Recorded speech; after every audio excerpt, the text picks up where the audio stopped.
Hello friends, this is Alok here. Welcome back to Spoken English. And today we will study about future perfect tense, and it's the day 11, and this is the ninth topic, right? Ninth block, future perfect tense. Before that, we have already studied past perfect tense, right? In 8th block, okay? As per the grid, tense is grid, okay? So anyways, so let's have a look here, right? So you can see positive, negative, interrogative, double interrogative. Again, the same headlines, but the formula is totally different than the previous ones, right? Future perfect tense. क्या होता है ये future perfect tense? What do you know about future perfect tense? What do you know? Could you please tell me? क्या जानते हैं हम future perfect tense के बारे में? तो मैं आपको बताना चाहूँगा कि एक्चुअली में ये परफेक्ट जो है वो इसको शो कर रहा है, फ्यूचर इसको शो कर रहा है, इन दोनों को, विल हैव को। दोनों आपस में रिलेट कर रहे हैं। अगर दोनों साथ हैं तो ये विल हैव और वर्ब आईएनजी का वर्ब की थर्ड फॉर्म का कॉन्सेप्ट लगेगा यहाँ पर। शैल हैव भी लग सकता है, राइट। नाउ अब आप सोच रहे होंगे कि इसको हिंदी पॉइंट ऑफ व्यू कैसे रिलेट करें, वैसे क्योंकि ये रिलेशनल थ्योरी पे भी काम करना पड़ेगा, क्योंकि हिंदी से इसको रिलेट करना पड़ेगा। इसमें एक्चुअली में आपको क्या करना है कि अगर आपने past simple tense second block पढ़ा है, I again repeat, past simple tense second block मैंने पीछे प्रीवियस वीडियोस में ऑलरेडी बताया हुआ है, आप उसको देख सकते हैं अगर कुछ प्रॉब्लम हो। उसमें मैंने ये चीज़ बताई है हिंदी में कि वह गिर गया, वो चला गया, वो आ गई। आपने नोटिस करा आखिरी में है और था नहीं है, और ना ही होगा टाइप का कुछ चीज़ें हैं, कि कोई फ्यूचर जो कि परफेक्ट के फॉर्म में चल रही है, जो फ्यूचर है वो परफेक्ट के फॉर्म में है कि जब आप वहाँ पहुँचोगे तो उसने अपना काम कर लिया होगा। अगर इस तरह के सेंटेंस बोलने पड़े तो आपको ये लॉजिक लगाने पड़ेंगे। I mean, I will have completed my work, मैंने अपना काम ख़त्म कर लिया होगा। तो कंप्लीट, कंप्लीटेड, कंप्लीटेड, और वर्ब की थर्ड फॉर्म आपने लगाया, I have completed my work, मैंने अपना काम ख़त्म कर लिया होगा। सो आई विल हैव करके लगा है, विल हैव लिया होगा, काम ख़त्म कर लिया होगा, आखिरी में जो है उसको इंडिकेट कर रहा है, होगा को। सो मैंने बात कर लिया होगा या उसने बात कर ली होगी। ही will have talked with them, he will have talked with them, उसने उन लोगों से बात कर ली होगी। अब आप समझ रहे होंगे कि मैं यहाँ पे क्या बताना चाह रहा हूँ। फ्यूचर परफेक्ट टेंस यहाँ पे यही इंडिकेट कर रहा है कि फ्यूचर में किसी चीज़ का परफेक्ट होना, कि जब वो वहाँ पहुँचेगी तो वो वहाँ से जा चुका होगा। He will have gone from there, इस तरह के सेंटेंस बनेंगे। विल हैव का कॉन्सेप्ट शेक्सपियर का टाइम चल रहा था, तो उस समय ये शैल का कॉन्सेप्ट यूज़ होता था। तो मॉडर्न इंग्लिश में विल हैव ही लगता है, विल हैव ही लगाइएगा। किसी भी ब्लॉक में अगर हम बात करें, नहीं बताते हैं, तब भी आपको विल ही लगाना है, विल से ही बात करनी है। शैल इसलिए लगाया है, मान लीजिए कहीं देख लिया तो at least you can understand what exactly it is, right.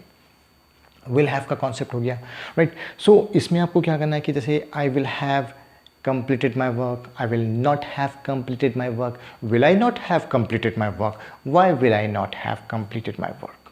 So मैं अपना काम ख़त्म कर चुका हूँगा, मैं अपना काम नहीं ख़त्म कर चुका हूँगा। क्या मैं अपना काम नहीं ख़त्म कर चुका हूँगा? मैं अपना काम क्यों नहीं ख़त्म कर चुका हूँगा?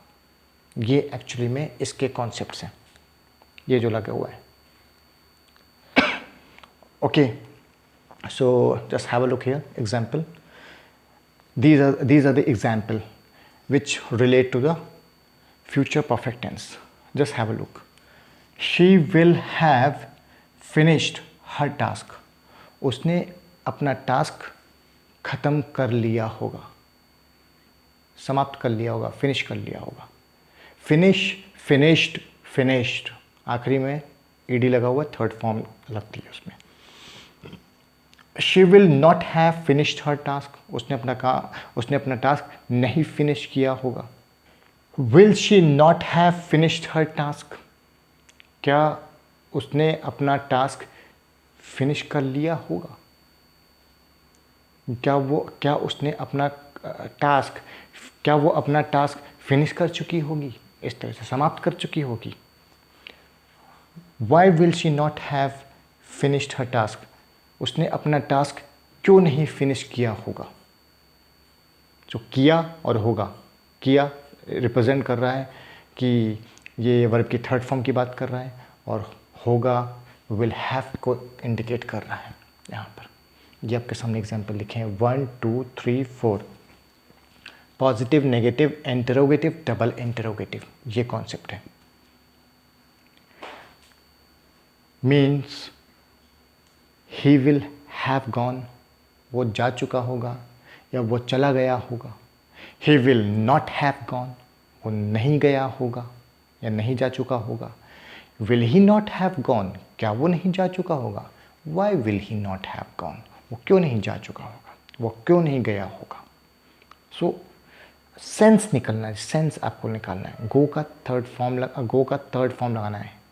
Y will he not have gone, वो क्यों नहीं गया होगा, वो क्यों नहीं जा चुका होगा। तो जा चुका, गया होगा, उससे कोई मतलब नहीं है। आप गो को गॉन कर दीजिए, दैट्स इट, अपने आप फॉर्मूले में लगा दीजिए। वो जा चुका होगा, गया होगा, वो अपने आप निकलेगा उसमें। विल हैव भी निकल आएगा उसी में।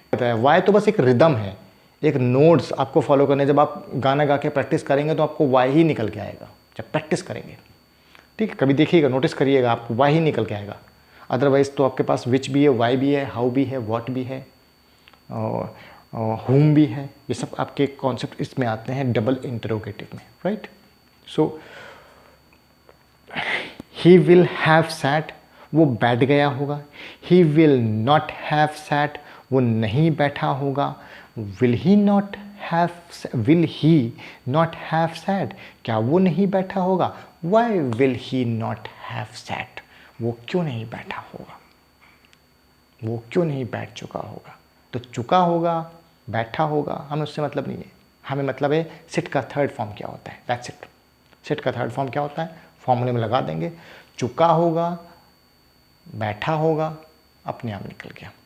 बस हमें बैठना नहीं है। बैठने की ये ना हो कि बैठने की जगह हमने वो जाने की बात लगा दी, वो नहीं कर सकते। या उसका सेकंड, बैठने का सेकंड फॉर्म लगा दिया, वैसे सेकंड और थर्ड फॉर्म उसका सेम है, कोई प्रॉब्लम नहीं है, right. So anyways, so hope you got the point here. Future perfect tense, right? And please do practice on it. And this is only the thing which I am going to share with you is practice, practice, practice. You have no other resolutions, there is no shortcuts. Just do the practice, just do the practice. If you have any questions in your mind popping up, you can come to me, put the comments in the comment box. I will look into it and get back to you then afterwards, right? So you don't have to worry for that. I'm there with you for all of you, right? Okay, anyways, I just cut the page, close the chapter for the day. Okay, have a great time, take care, bye bye.